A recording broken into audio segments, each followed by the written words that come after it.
Welcome to the Make Work Work Better podcast, where we delve deep into the minds and experiences of some of the most inspiring leaders in business today. We are your hosts, Michaela Wallace and Dr. Mark Reynolds. We are thrilled to introduce you to our special guest, Dana Oakes. Dana, thank you for joining us today. Well, thank you. It's a pleasure to be here. Dana, tell us a little bit about your career journey. Sure.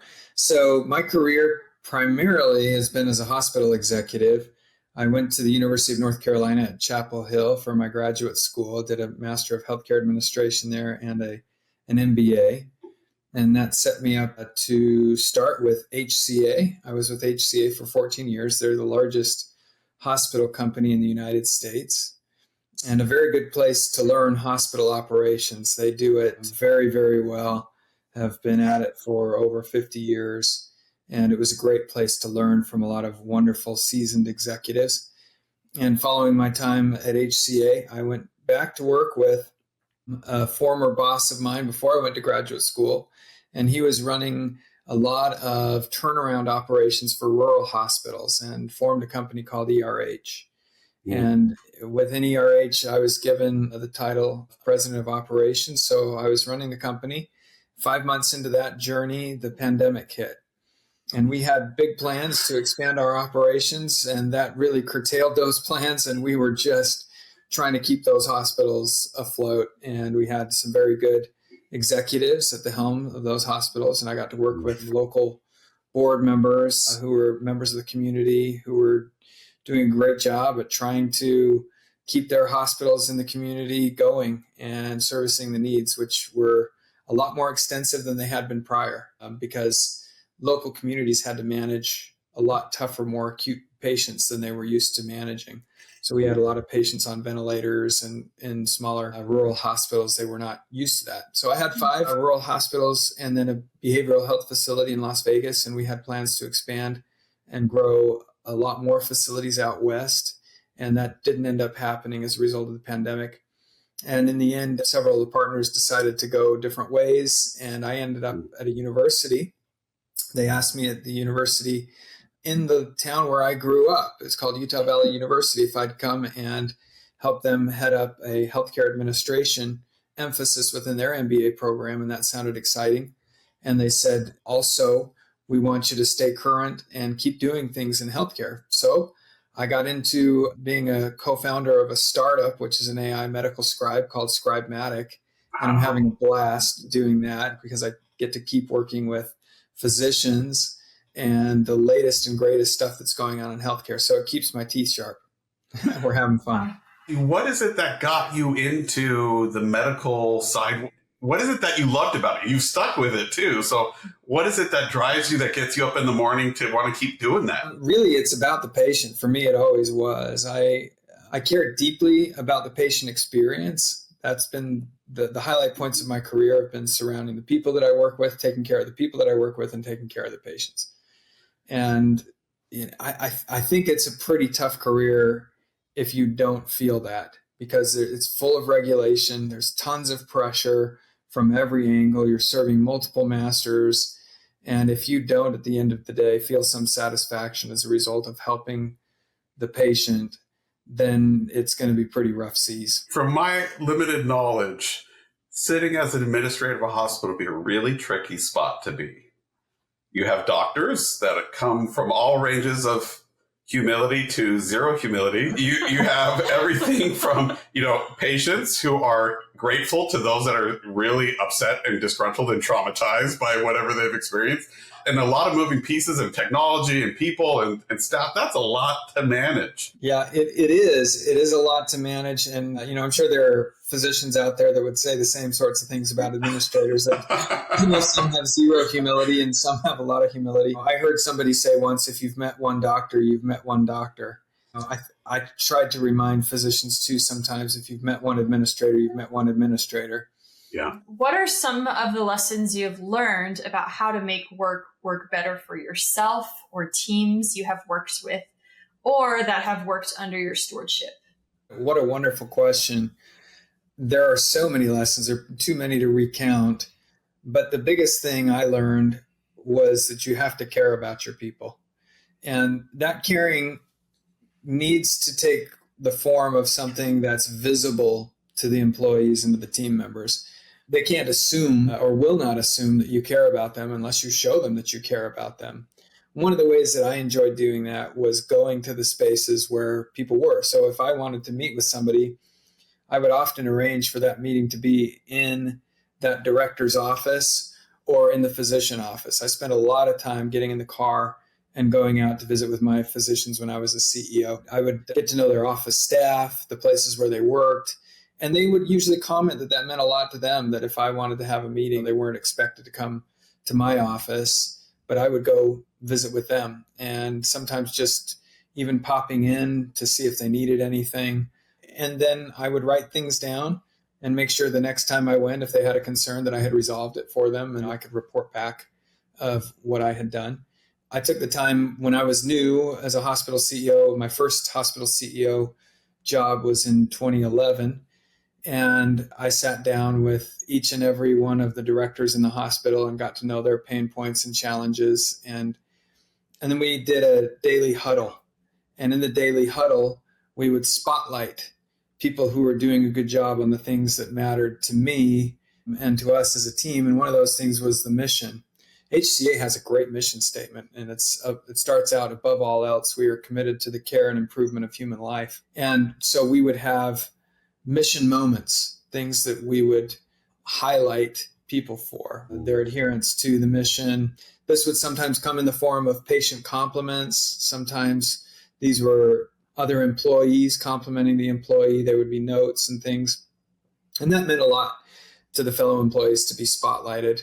And then they know that you care about them. You care about the work that you're doing. And I used to get up and spend a lot of time outside of my office just rounding and thanking people and telling them they did a great job. And I also enjoyed visiting with the patients.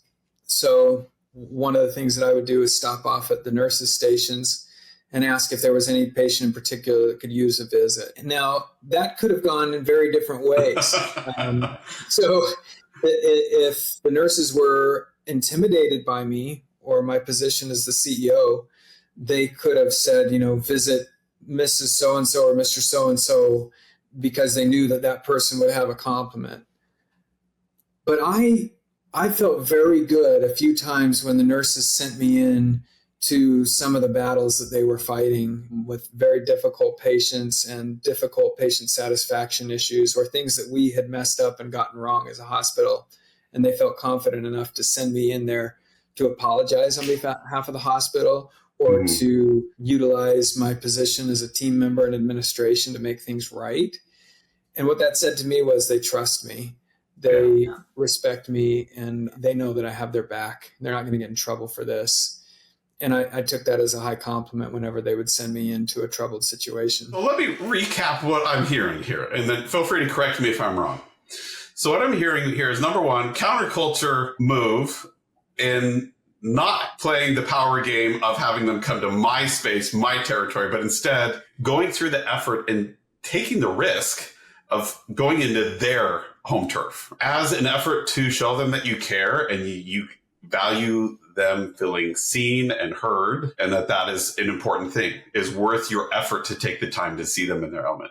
So that's a huge piece of what I heard. That's amazing. So another counterculture move that I'm hearing you say here is that you would go see patients, and not only would you see patients, but you wanted to be challenged and put in the place where you could do the most good and help patients feel seen and heard, right? Correct. So that you're going through all these things, and you as the executive have made all your choices about other people and help them feel safe, loved, heard, and valued. That's not necessarily a typical executive mindset. Now, there are executives out there, and I've been fortunate to work with a lot of amazing ones that are humble and have that kind of servant leadership. But what is it that kind of put you in that direction, that made you committed to that? Well, that's a great question. Part of it is a strength, and the strengths can be overused strengths, right? Sometimes your greatest strength can be your greatest weakness when it's overused. And I feel like I was wired to just care about people. And that made it very difficult for me when we had to go through things like layoffs or had to do disciplinary procedures. I remember the first time I had a disciplinary process with somebody that I worked closely with, and I waited too long. That taught me a lesson. They were probably expecting it much sooner and got away with more than they should have. And I learned that not all people were wired like me. And you can't assume that somebody is wired the way that you are. Some people have different strengths and different weaknesses. And that was an early lesson that taught me to be a little more bold in doing the uncomfortable things. Also, I learned that you do a disservice to all the other employees when you let somebody get away with something too long. They are hoping and needing an administrator or an executive to step in, and that included physicians. I had an occasion where physicians were stepping out of bounds and doing things, and most hospitals have, as a requirement of their accreditation, they'll have a disruptive physician policy. And those policies are pretty prescriptive, or should be prescriptive, about how to handle it when a physician does things that are aggressive toward employees or make people feel uncomfortable. And it's often the fellow physicians who will thank you for putting a colleague in check a little bit on their behavior. And it's the same thing with anybody who's working in an environment where there are patients, where there are very sensitive life and death type issues. We have to work very closely together. And so people need a work environment where there's a lot of collegiality and a lot of trust. And so when somebody violates that trust, you have to have somebody in the midst who will do the hard thing and take that on. That kind of thing early on in my career was difficult because I'm a little bit agreeable by nature. And so while I can talk up, some of the strengths of being able to do what was easy for me and caring about people, the flip side of the coin is it was hard to do sometimes some of the very difficult things, but I didn't shy away from it. And I knew that was what I needed to do. And it reminded me of Emerson a little bit. I thought of this quote all the time during my career, that which we persist in doing becomes easier. Not that the nature of the task changed, but our ability to do is increased. And I've probably bungled that a little bit from the actual quote. But fundamentally, I got better and better at doing those difficult things. But I would do it in my way and in my style. One of my directors early on in my career that reported to me, she gave me a book about getting results. And I remember that it was a very thick book with lots of things. But what stood out to me was early on in the chapter, it said, a corporation just wants results. And as long as you stay within the framework that they have, they don't care how you get the results. And I found that really to be true. I mean, HCA was very into high ethical moral behavior from their executives. And I realized, well, they don't care if I'm super nice. I mean, they want me to be, probably, but I also have to do the job in the right way. And so I found my own voice. I found my own style and my own comfort level. And what I found was I was much happier helping other people to feel happy and fulfilled at work. And I'll give you just a couple of examples of this. One time I was in the post-anesthesia care unit and I was just rounding. It was just me, and there was an anesthesiologist in there and a nurse. And I think I may have mentioned I became a CEO at a relatively young age, or at least I looked fairly young to some people.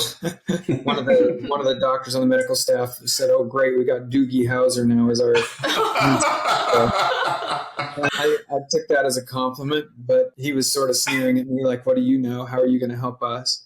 Right. But one day I was rounding in the post anesthesia care unit, so when patients come out of surgery, and for the most part that's fairly routine. They just wake them up. But this one time there was a patient whose vitals were kind of going down, pulse rate going down. And I stood there and watched because it looked like the physician was starting to become concerned. Mm-hmm. And indeed, this physician, an anesthesiologist, she herself being relatively young, was watching over the patient and doing a great job. But I thought maybe she could need me to run an errand or something. I hadn't even greeted her really yet. I was just observing. And so I said, "Can I do anything for you?"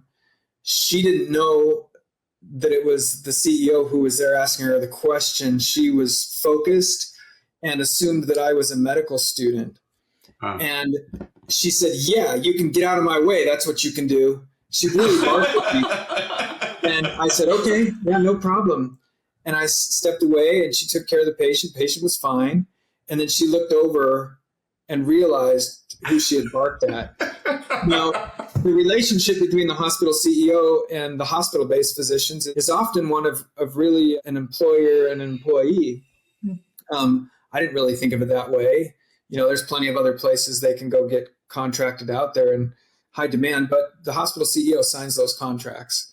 They're going to work at the hospital. And she gasped when she realized who she had barked at. And it was pretty abrupt, I'll be honest. And so she just apologized and apologized again. And I said, no, don't worry about it. I'm sorry I was in your space. I was just trying to be helpful, but I can see how I may have been in your way.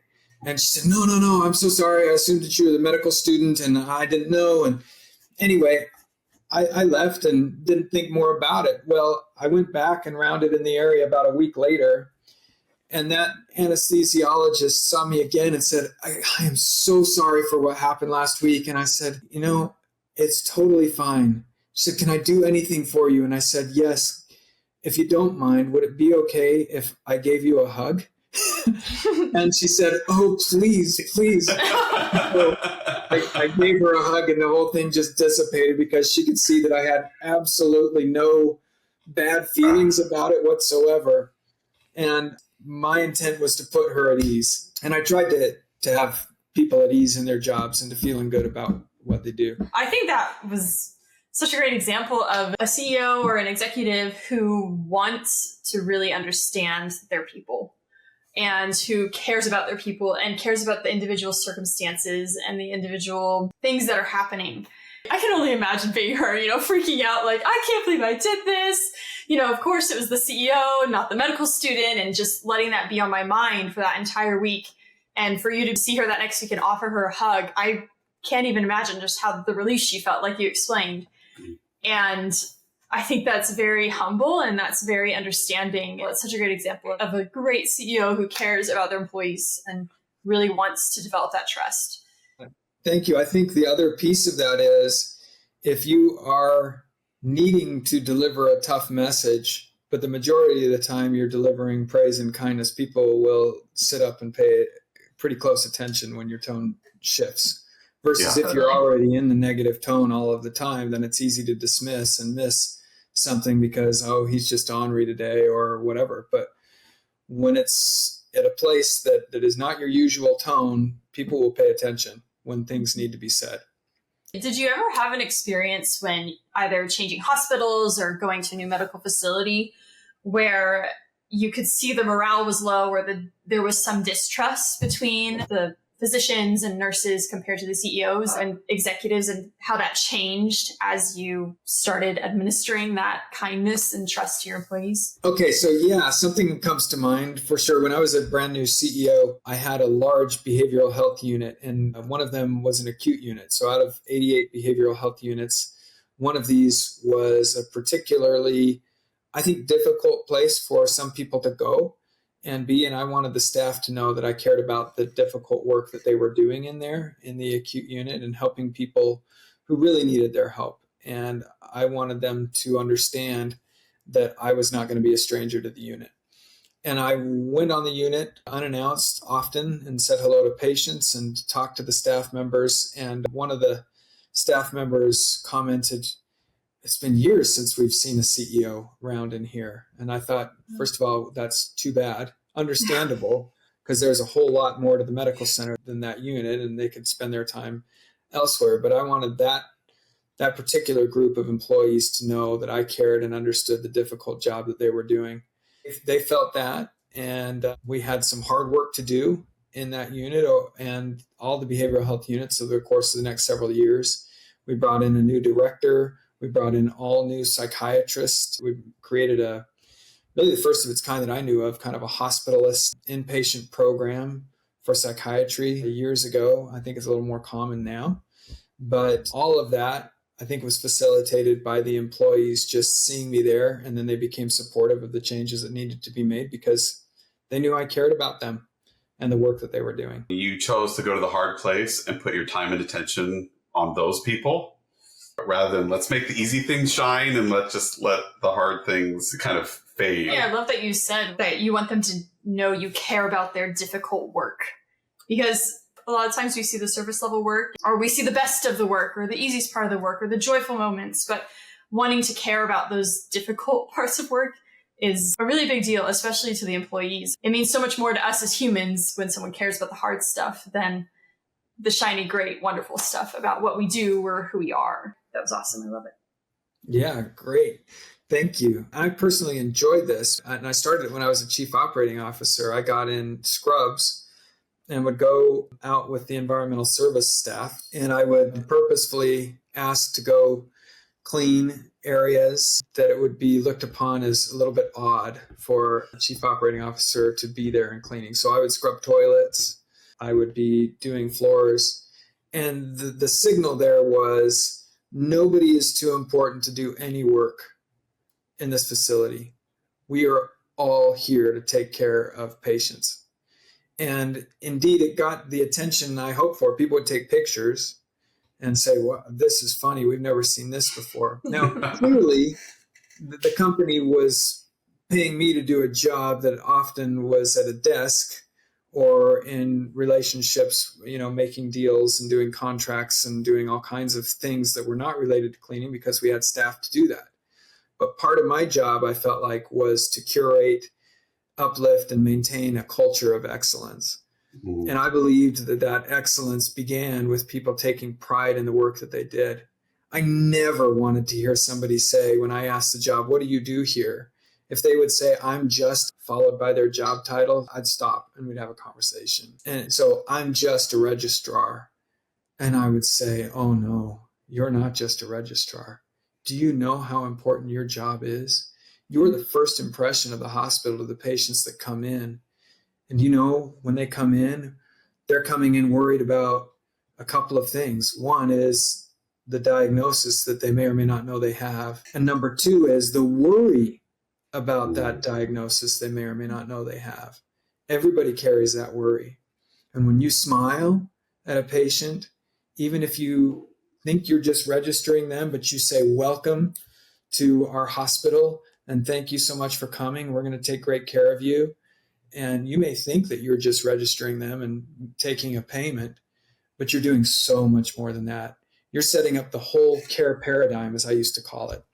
And what you're doing is you're making it easier for everybody that comes after you. If you've made a good first impression, they will give grace to everybody after that if things get a little messy. But if you start off with a down impression, everybody's digging their way out of it. So your job is not just a registrar. And that would be a conversation I would have. I'd have similar conversations with anybody that was just an environmental service worker. No, your job is to keep things clean, infection control. If we don't have that, what would happen? Just dietary, and the list goes on and on.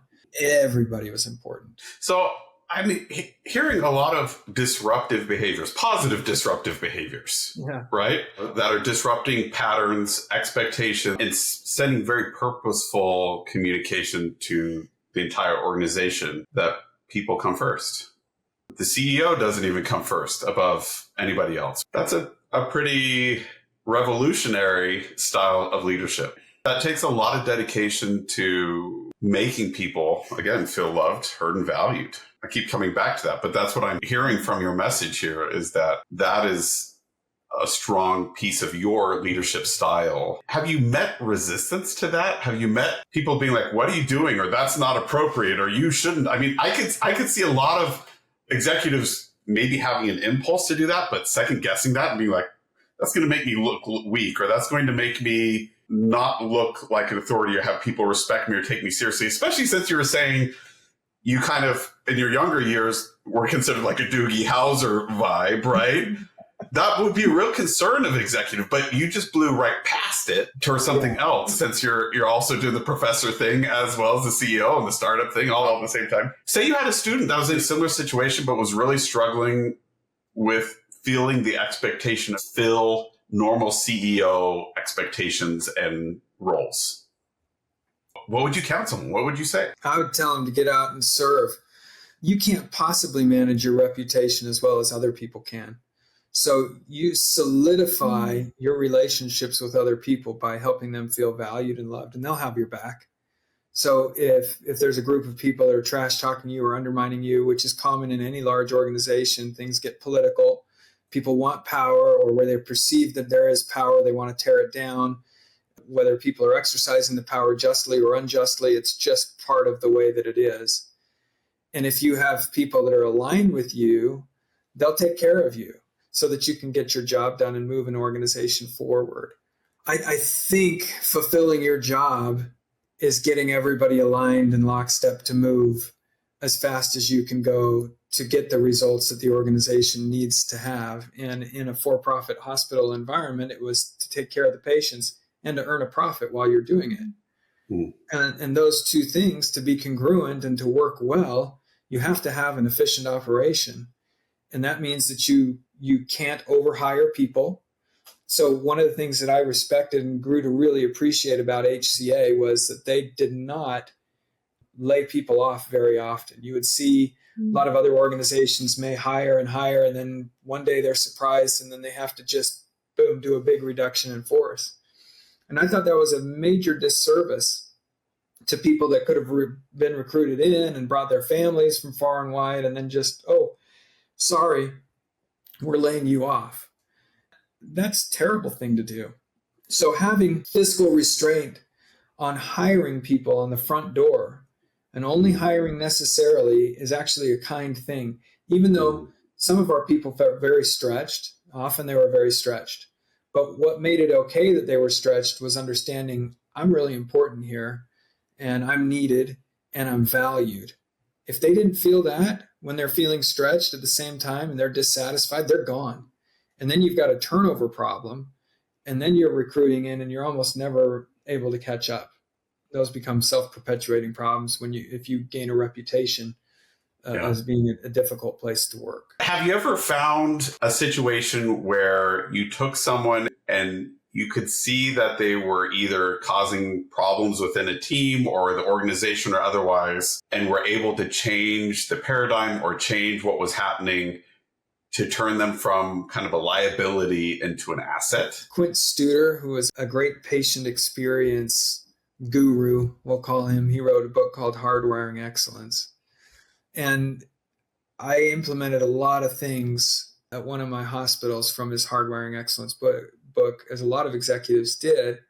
And that was really trying to turn some of those low performers into middle performers, and then the middles to high performers. And to accomplish that, you actually had to label them. You really had to sit down and say, okay, where are people ranking? And so then you could put together kind of a targeted list. Okay, this person is not doing real well. And then you formulate a learning capsule around them to help teach them and bring them up. And if they're not responding, then I believe it was the words of Disney, you invite them to seek their happiness elsewhere. And we definitely had that. We had both of those scenarios that happened where we were able to move people up by mentoring them and helping them to realize that they were needed and that they were important. And then also we did definitely have occasions where we let people go. But I will say this about the letting people go. I had a mentor one time who said they should always know it's coming. It should never be a surprise. And that hit me in a way that says, yeah, that is correct. That's the kind thing to do. And that's what progressive discipline is all about. And it actually works. Usually people will decide, I got to fix this problem, or yeah, I'm not going to, I'll just wait for them to make it happen. But they've been told all along, this means this, don't do this. If you do this again, there's the door. And it's often over months, and it's painful, and it takes a lot of time, but it's very worth the process. If you had to share what you experienced as one of the biggest pain points as a CEO, and then if you have potential lessons that you learned from those to overcome those, that would be excellent to hear as well. This may not be applicable to everybody, but some of the most difficult pain points are things that you really can't do much about. And then it's how do you live with it when you have no control over it? And in hospitals and healthcare, it's a strange thing to have no control or little little control over seasonality, over federal government control in certain ways that make the job very difficult. There is one study that the American Hospital Association did that said for every hospital admission that comes in the door, that patient already has $1,200 worth of cost associated with the regulation to take care of them. And, in the United States, we don't take regulations off the books very easily. We just add them and pile things on and on and on. So the poor administrators in healthcare today just have books and books full of things that they're expected to be managing and in control of. And so one of the most difficult aspects of the job was you would have an agenda set up for the day, and you thought, this looks like a pretty good day. I'm going to do this, this, this, this, and this, and all the things that I would like to do to advance the culture forward. And you'd get a call and, some inspector was here for this and somebody was there for that. And you had to deal with this fire and put that out. And it was just managing the unexpected day after day after day. And so that became, for me, how do you psychologically deal with the unexpected all of the time? And how do you get good at that? And because I'm like on one personality test I took, the Big Five, you're probably familiar with, I'm 94% extroverted. So it didn't work for me to process these things internally. I would just, ruminate about it. So Right. I realized that I need a very good team about me, and I had to touch base with them every day and go over everything and who's got everything and who's got this unexpected problem and where is it? What are we doing with it? And then just taking the time to talk and discuss. That was sometimes a challenge with some of the more introverted folks who just wanted to be left alone to do their job. I got it, but I needed to process and talk about it. So we had to balance that. Right. I think we're built as humans to need people. Even introverted people have to externalize in some way, shape, or form. And having someone who's a good mirror, whether that's a team member, a coach, or whoever, can make all the difference. So that's a really great lesson, to learn how to use your team to both communicate what's going on, so you're enhancing communication while also taking your own need into account of needing to externalize your ideas. So that's really kind of a cool solution of hitting all those things at once. Yeah. You also made a really good point about understanding things about yourself and who are you authentically. And so you can find all the strengths in that, and then understanding, okay, not everyone works that way. So how you can work with different personalities too is really important. You are a university professor. You're tasked with taking the up and coming generation and turning them into the leader that you have learned to become, and hopefully even surpassing what you're able to do. So if you had to share and could put into the mind of every future executive on the planet some key lessons, and you could just say, here's my gift to you, you now know this, what would those lessons be? I mean, I'm sure there's many, but if you had to choose one or two, what would you say? And because I have the opportunity and privilege to teach healthcare leadership in particular, it's an understanding of the industry that I try and impart with the students. This entails the knowledge that I have that working in healthcare is a sacred privilege. And I use that terminology. The word sacred is a heavy term. But if you're working in hospitals as I did, it doesn't take much to stop and think about the kind of a different day that is the day of your customer. If you think of them as a customer, that's a very different day. Nobody woke up and said, gee, I want to be admitted to a hospital today.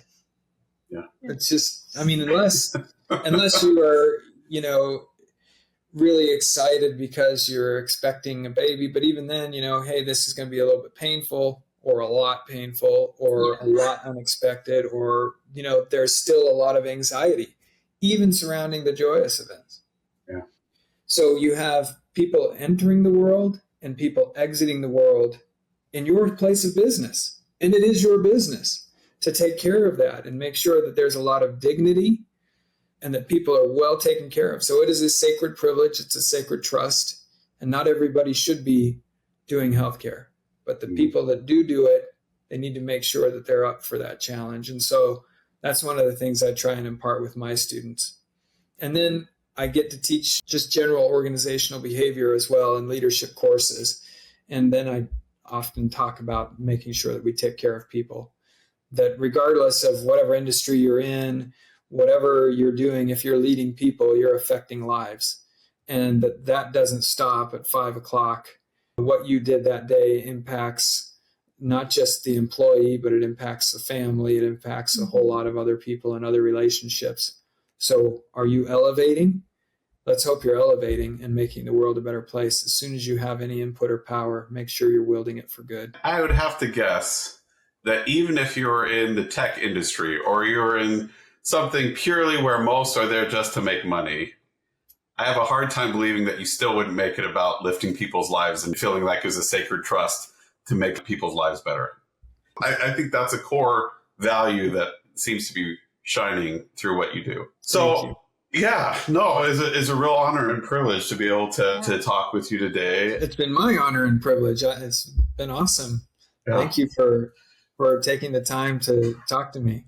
Everyone, we look forward to seeing you next time. After this, we'll share with you some mini workshops where we'll break down some of the things that Dana shared with us today and put some practical daily tips of how you can put these things into practice. And we look forward to following and seeing all these wonderful people you're mentoring up to change the whole healthcare business. So thank you for doing that. Thank you. Thank you.